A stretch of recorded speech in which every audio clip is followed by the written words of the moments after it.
Hi, I'm Naomi Murphy, and this is the Locked Up Living podcast, where we talk with a wide range of people about harsh aspects of institutional life. We also explore some of the ways to overcome them and to grow and develop. I'm David Jones. So join us every Wednesday morning, 6 o'clock UK time, for a fresh podcast. Today's guest is Justin Havens. Justin is probably best known for his ability to help people get a good night's sleep.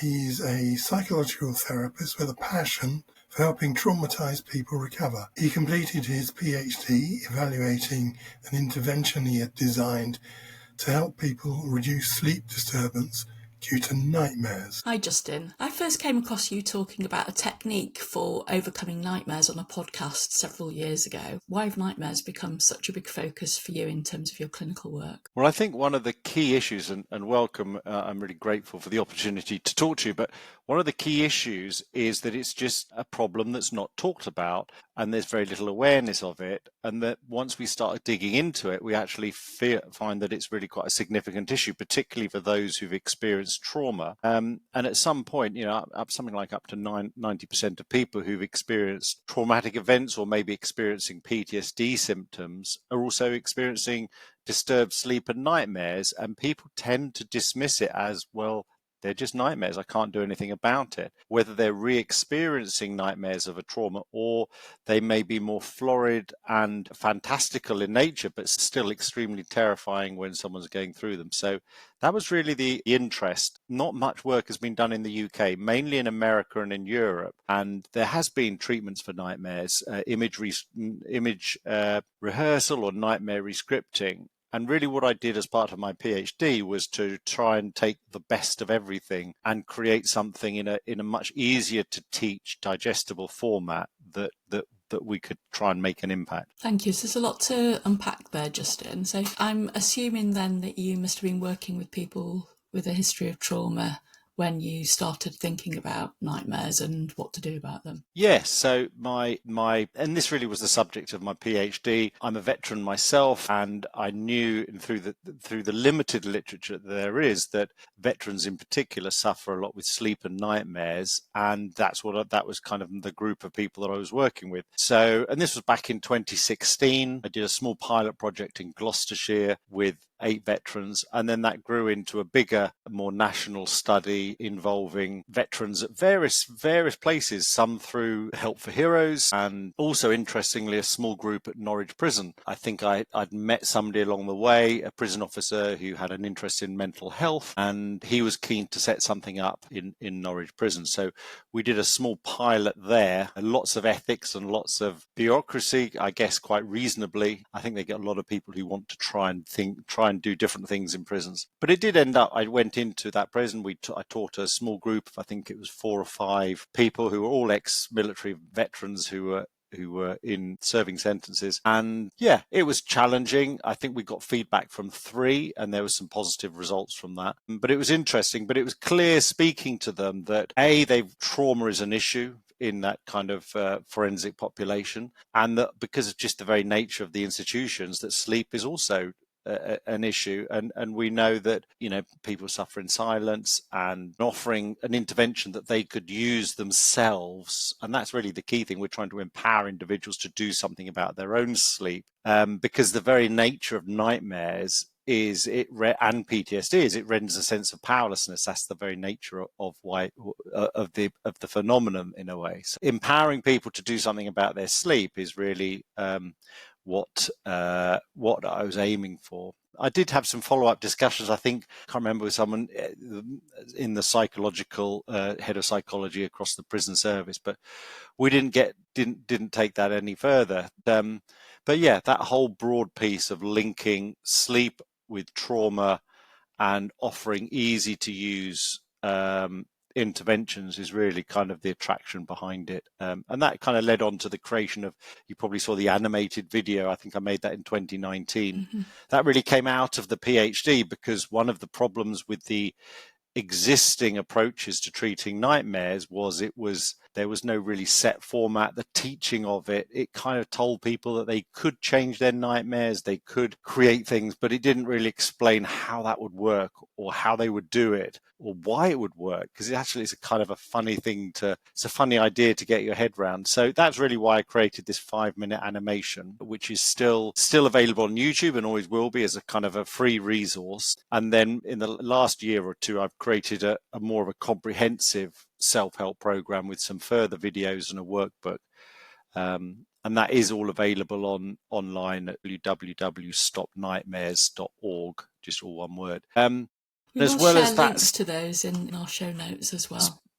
Great. And as well as that, I've done a lot of teaching this technique to therapists through a 3-hour webinar, and that's probably where our paths first crossed. And then done some work in Ukraine, not physically, but virtually, where I trained, I think it was about 500 Ukrainian therapists in this technique. We got some feedback. Again, like all of these things, it's quite hard to kind of keep tabs on it. But it's worth, and maybe it might be worth explaining a little bit more about the technique.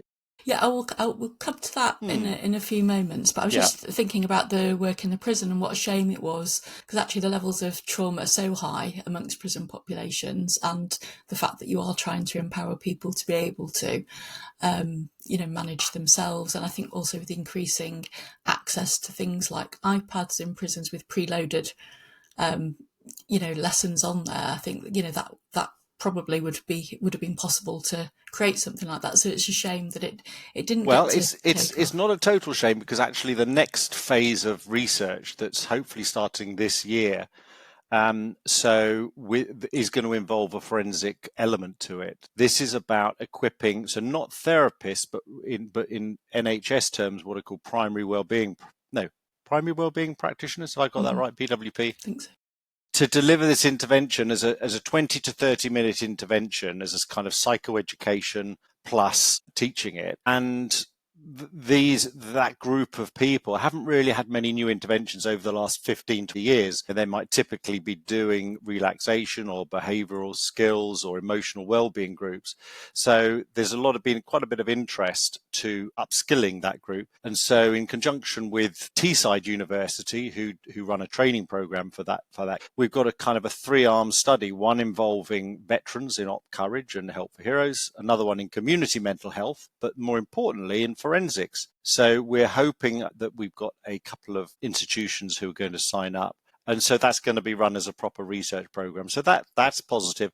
Plus also along the way, I've probably trained a number of people on mental health teams, psychology teams within prisons to deliver the intervention as well. So, although it started at, what started in Norwich kind of petered out, the ongoing effect, I think, has still had some has had some impact, because ultimately people want scalable, low-cost interventions that don't need to be delivered by a highly skilled workforce.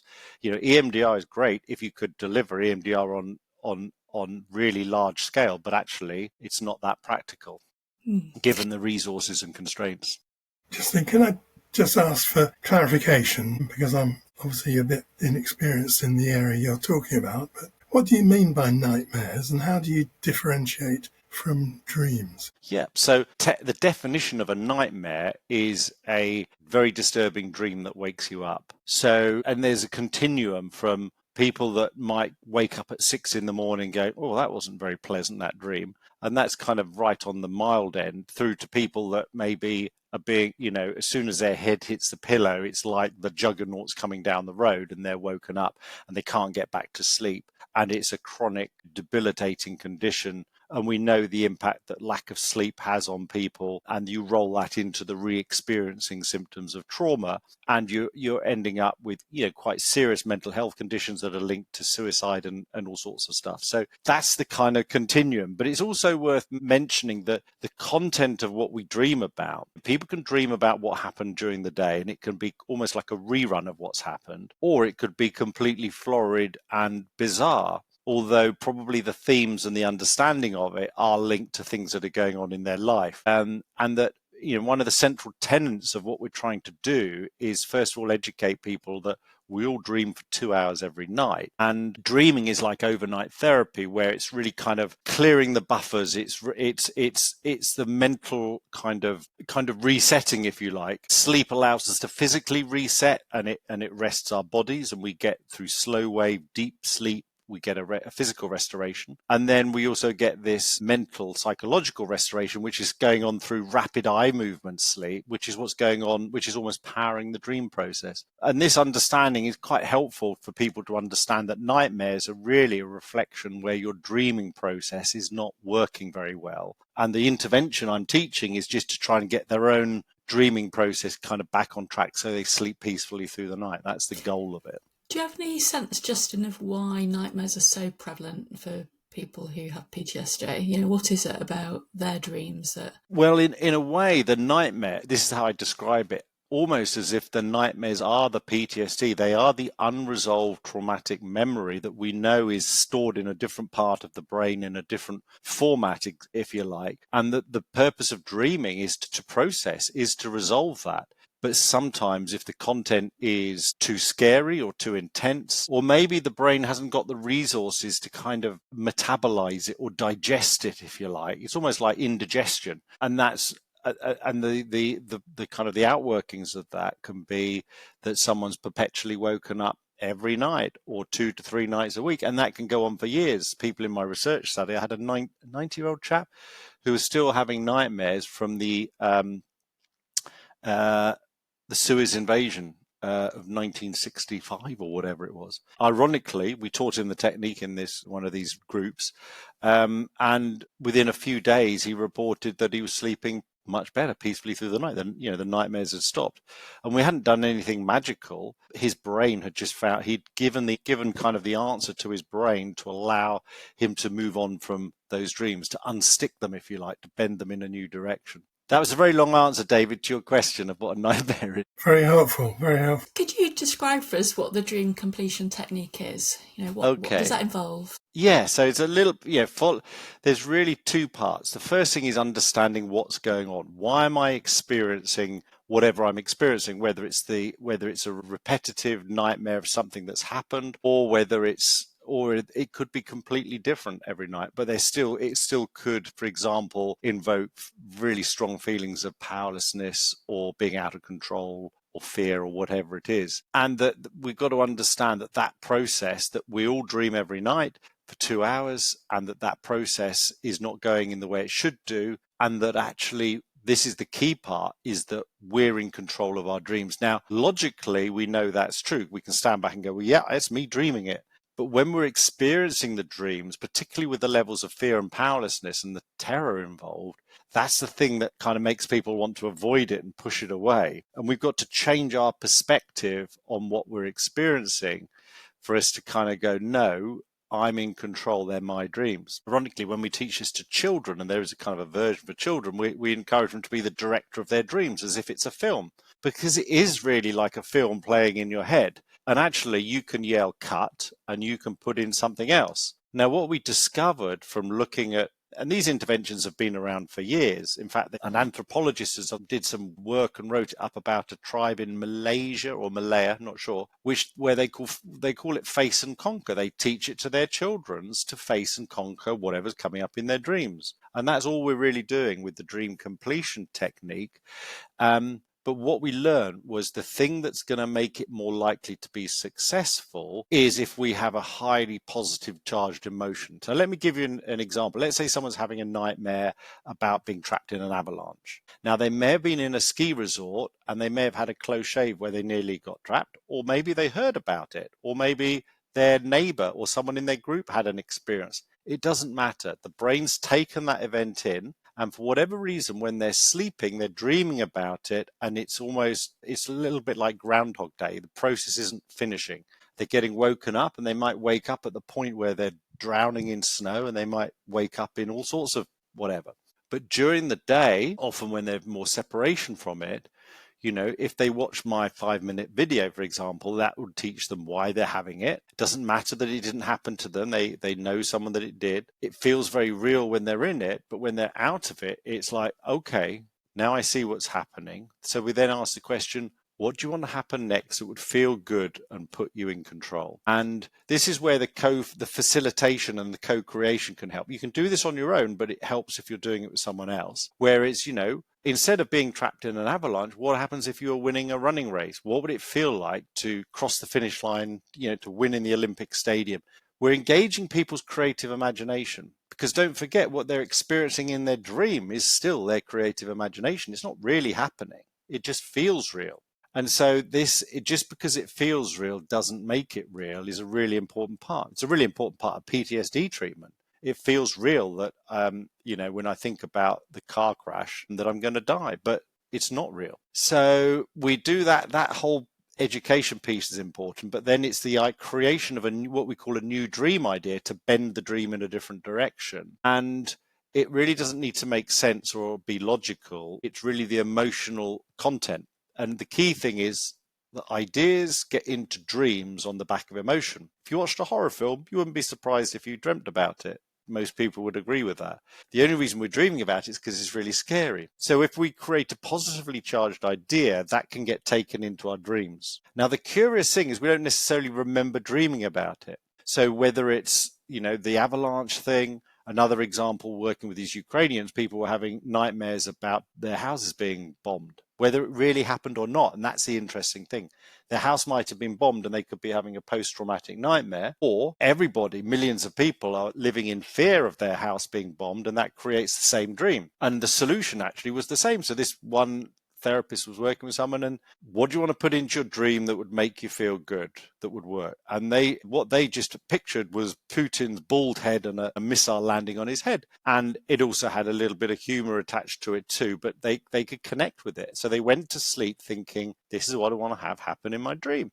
They don't necessarily remember dreaming about a bomb landing on Putin's head, but it's enough to bend the dream and allow the dream. That's why we call it dream completion, because the dream can complete. And then the brain is very good at resetting itself, and the default is sleeping peacefully through the night. And therefore, that's where we get to. And the good news is it's generally a permanent shift, even for like the man from the battle, the invasion of Suez, when the brain can get perpetually stuck in these poor sleep kind of situations. And when we shake it up, it can reset itself in as little as one night. And that, in essence, is the dream completion technique. Simple, but not always easy, particularly when you've got that. It feels so real. I feel so powerless. I can't, I'm terrified.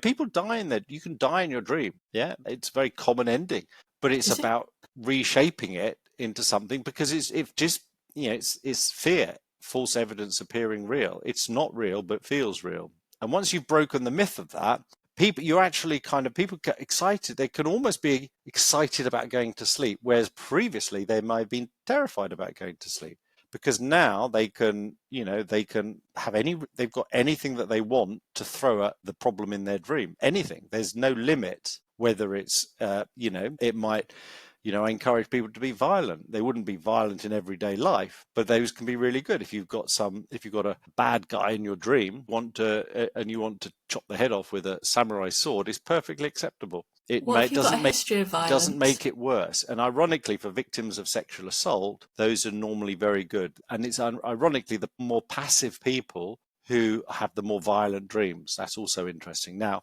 the only exception to this is when working in a forensic setting with violent perpetrators. That's different.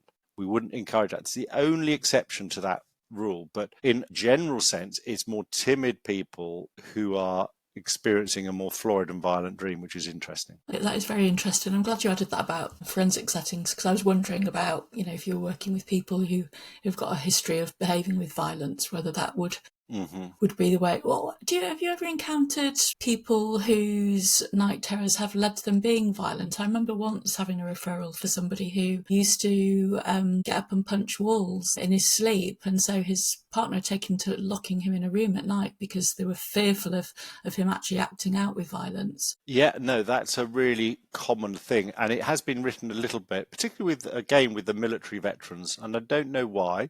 Maybe they were a more studied kind of group, particularly in America with Vietnam veterans, and it sometimes can be diagnosed, or even I would say misdiagnosed, as REM sleep behavior disorder. And what it's characterized by is, yes, people lashing out, screaming, sweating, at night, and they may wake up in the morning, they're completely unaware of what they've been doing. But yeah, their duvet may be on the floor, they may be soaked in sweat, there may be holes in the wall. And this can be very dangerous if they have a bed partner, because it can be, they can attack their bed partner in the sleep and then be horrified in the morning when they wake up. And I got a particularly, a very difficult testimony from the wife of a veteran who was literally being beaten up in her sleep. So the key thing is they may not remember the dreaming, but it's almost like the dream is being, so if you're being attacked in your dream, you're going to be lashing out. So it's almost as if the body is kind of acting out what they need to be happening in the dream, but it's not going anywhere, and they don't necessarily remember it. But this is also part of how they fall under the umbrella of what can be treated in the dream completion technique, and it's actually a counterintuitive type thing. You can kind of explore it in a way of, what would you be dreaming about, or how do you want to stop that behavior? Very often for people doing the lashing out, their new dream idea actually needs to be, they're the Incredible Hulk throwing people off, so that they don't need to then act it out in their dream. And it actually works really well. Likewise, someone sweating buckets could be standing in a wind tunnel, or someone screaming in their dreams could be singing on a podium on a stage show, or singing the Sound of Music or whatever. But it is a considerable problem. And the key thing is, if there is a sense of risk involved, that you mitigate the risk immediately, but then we work with it. And just because you can't remember it doesn't mean that we can't work with it. And my research showed it was something like 20%, say, of all disturbed sleep and nightmare experiences are ones where they don't remember any dream content, but there's some kind of emotional or behavioral thing going on. So that was one of the really interesting parts, that dream completion worked well for them. And I think that's interesting. Probably the final thing to say on that is that during REM sleep, when we're dreaming, is that we undergo sleep paralysis. So this is a natural process where our body is paralyzed to stop this very thing happening. And when that lashing out occurs, it's almost because, again, the dream material is too powerful and it overrides the paralysis. The flip side is when people talk about experiencing sleep paralysis, they think they've woken up and they're paralyzed and they're seeing things. And that's another phenomenon where they're not really awake, they're half awake, and they're in a hypnagogic or popic, can't remember which way around it is, state. And again, the tendency is to want to wake up, whereas actually we want them to get back to sleep and empower themselves in the dream. So there's an awful lot in that, but that was a really successful part of what we're doing, that we can work with those kind of phenomena. That's fascinating, thank you. And how were you inspired to start exploring this strategy for nightmares? I think it must have been 2012, 2013. I was looking for a subject for my PhD. I came across some interesting work from an American retired military psychologist who was working in this area. And then the more research I did, it really felt there was opportunity for innovation, and that the variety of different approaches for resolving nightmares were kind of very disparate, not very well defined, not very well taught, generally multi-session group things with high dropout, a lot of exposure, which we know isn't tolerated very well for good reason, because it's painful. And even nightmare rescripting, just telling people, well, just write it any way you want. And it's like, but that's doesn't give them a full instruction of what to do and how to do it. So that's all I've done, is tried to kind of build on the shoulder of giants, so to speak, and pull all of that together and kind of put it and call it the dream completion technique, because that really feels like what we're trying to achieve, rather than we're not trying to rescript one nightmare at a time. We're trying to get the whole dreaming process kind of back in what I call the washing machine of the mind, which is what should be what our natural dreaming is, the 2 hours every night that some people go, well, I don't dream. But actually we all dream. And I think that was the interest, really, that it was a kind of a fertile area to explore. Thank you, Justin. That's all been very fascinating. Now, I've dropped out. My internet has dropped out a couple of times. It's the 3:00 school is out effect. So I did want to ask you, and you may have touched upon this already, but how are nightmares usually treated? Well, they're not. That's the point. I've spoken to a few GPs. No one turns up and says, I've got terrible nightmares. They might call it insomnia, which is really defined as the difficulty in getting to sleep or maintaining sleep. And actually, nightmares may be the cause of insomnia. There are lots of other causes of insomnia, mainly anxiety and racing mind and worry. So that's one thing. In terms of traditional treatments for trauma, very often treating the trauma in whatever way that may be, with EMDR or cognitive processing therapy or exposure, should reduce the nightmares, but doesn't always. That's another interesting kind of outcome from literature. An EMDR trained therapist could target nightmares directly with EMDR, but again, you need to be in a kind of a one-to-one therapeutic relationship with an EMDR therapist, and there'd be multiple sessions involved. So it involves a reasonable amount of resource. So, but in general, they're unaddressed. That was really the attraction for getting into this whole area of work. And it's really interesting speaking to doctors on intensive care wards. There's high incidence of disturbed sleep after that, mainly due to the levels of trauma and medication. Long COVID services reporting up to 50-60% of people with sleep disturbances. And long COVID is a very much an umbrella term for lots of things. Yeah, and pain services where there's coincident of trauma. So there's so many applications, notwithstanding kind of disaster relief and mass trauma events where you really want to help stabilize people as much as possible. And an area I try to get into with the military, which is prevention and preparation. So for people who are going to be exposed to traumatic events, whether it's in police, fire, military, or whatever, actually training them in the dream completion technique as a preventative thing makes absolute sense, so that they're expecting this stuff to happen and that they can almost preempt it. I think there's an awful lot of utility for that. And even thinking about the other end of the prison spectrum, which is the people who work, prison officers who are exposed to trauma. I've used this technique a number of times with prison officers, and again, that can be super helpful. Yeah, again, probably a long-winded answer, David. No, it's very helpful, very clear. So, just moving on a bit, can you tell us a bit about your PH? Well, I think I've touched on it a few times in terms of the kind of, that was really when I was, and that was between 2014, 2019. So synthesizing the ideas, testing the ideas, particularly with veterans. That's kind of where it all started. And since then, it's been producing resources and sharing resources and still engaging with kind of research work.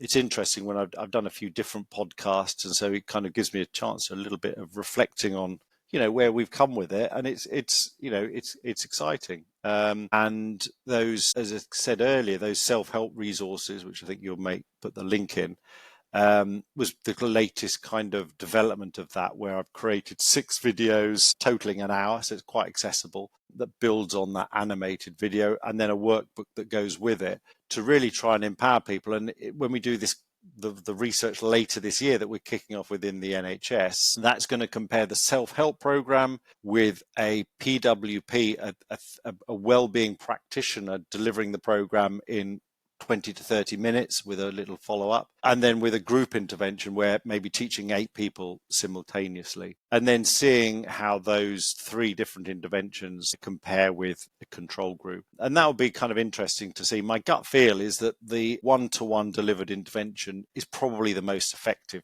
simply because what we know is the quality of the new dream idea is probably the thing that has the biggest impact on the outcome. And you can develop a better new dream idea, the idea of whatever it is, the missile landing on Putin's head, or winning the running race, or feeling 30 foot tall, or flying through the air, or having all your friends around you, or whatever that new dream idea is. It's the creation of that in the moment, which is the thing that leads to therapeutic change.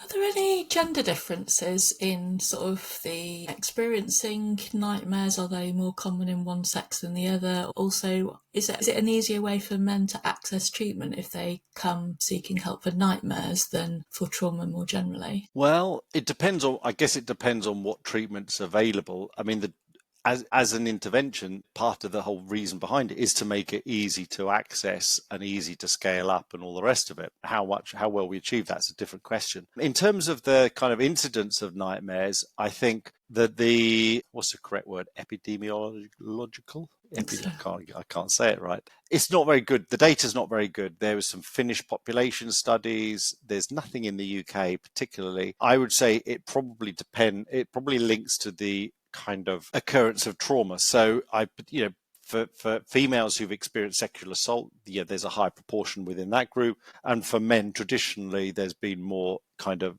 violent assault type trauma. And I think both will lead to nightmares. I think I'd probably say it's pretty even between male and female. I think the big issue is it's for people who've had chronic conditions for a long time. And that's where we can really have an impact. Whether they're in a prison population or not, they can be prevalent. And I think the biggest message, particularly for therapists or people working in any shape or form, is to just be curious and ask the question. I think one of the big issues is that it's hidden because no one asks and no one then volunteers. They've got to go to sleep and they have this horrific experience. And it is, when you hear about some of the stories that people tell you, it's like, oh my God, so that's going through their system every night, being tortured. And, it's the good news is that we can do something about it. No one has to suffer with this stuff. That's the really key thing. So the more we can bring awareness to it, and as I said, the 5-minute animation's been freely available on YouTube for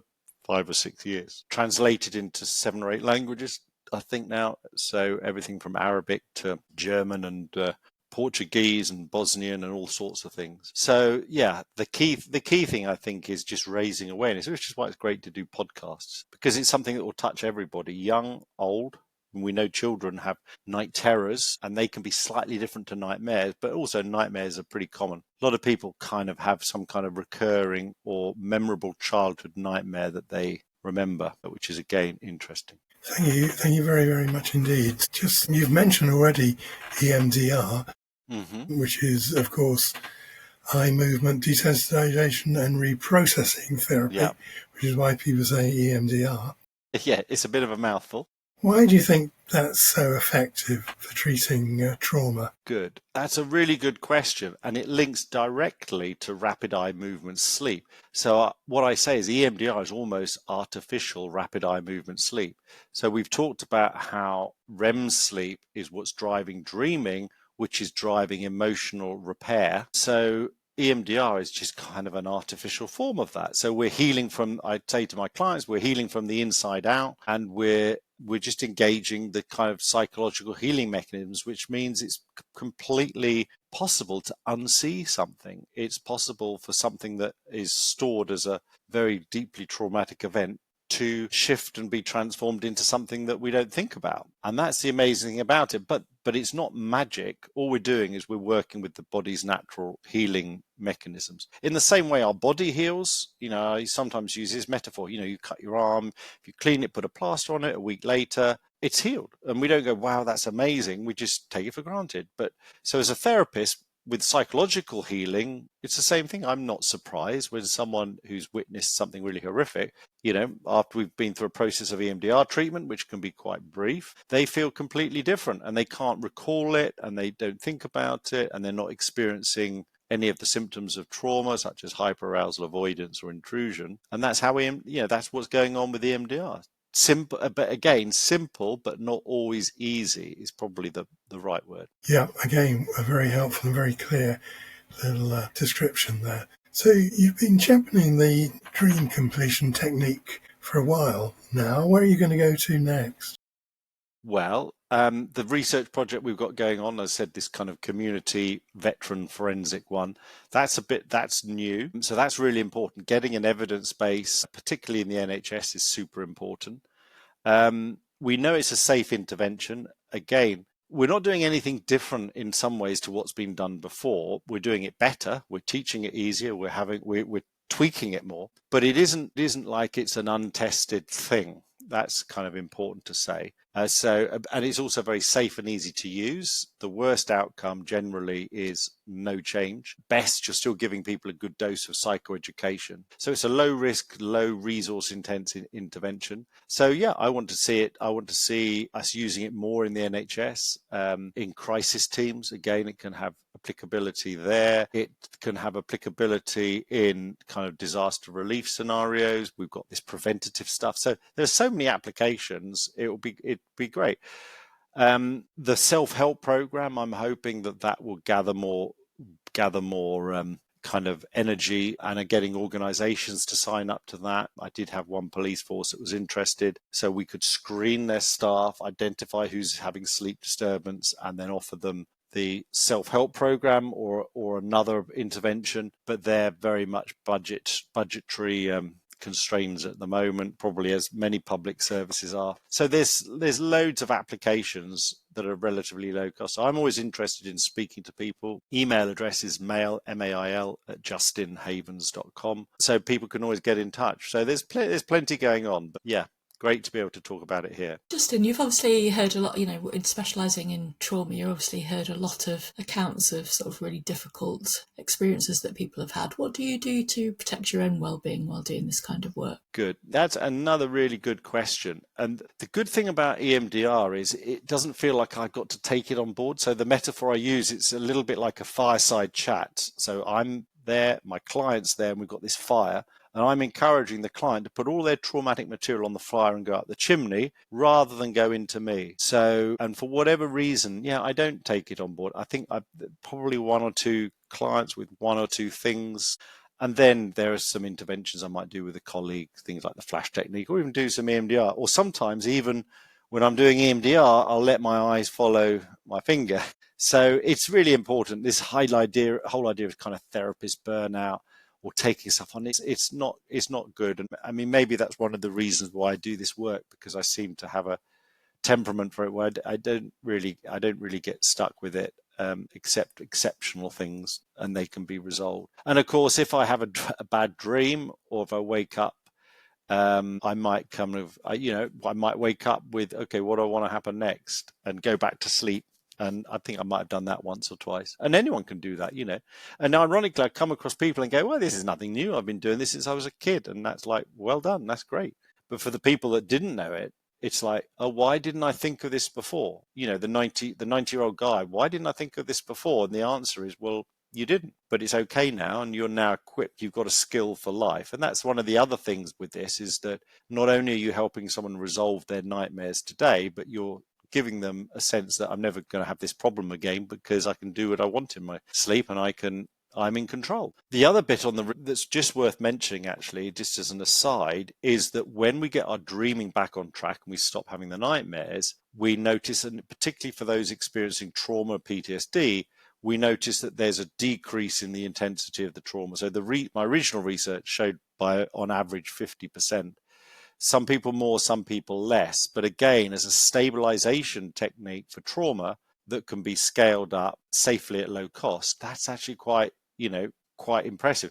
All we're doing is we're encouraging the brain's own natural healing processes, if you like. So, that's another interesting part of this. Brilliant. Thank you very much, Justin. Thank you, Justin. So interesting talking with you. Thanks very much indeed. Great. Well, no, thank you for giving me the opportunity to kind of share some of these ideas. And as I said earlier, I'm always happy to speak to people, whether they're individuals or organizations, because nightmares aren't something, they don't have to be tolerated. And they also offer us a way in to treat and help people if we become aware of what people are experiencing. And David, you asked earlier, where do I see all of this going? And yeah, a few years ago, I did have this idea, almost like a vaccination scheme, the eradication of nightmares. It sounds a bit far-fetched, but actually it's not. I mean, if people knew about this stuff, it really would be relatively straightforward. And the total incidence of kind of 2 to 6%, 2 to 8% of the world's population, that's a lot of people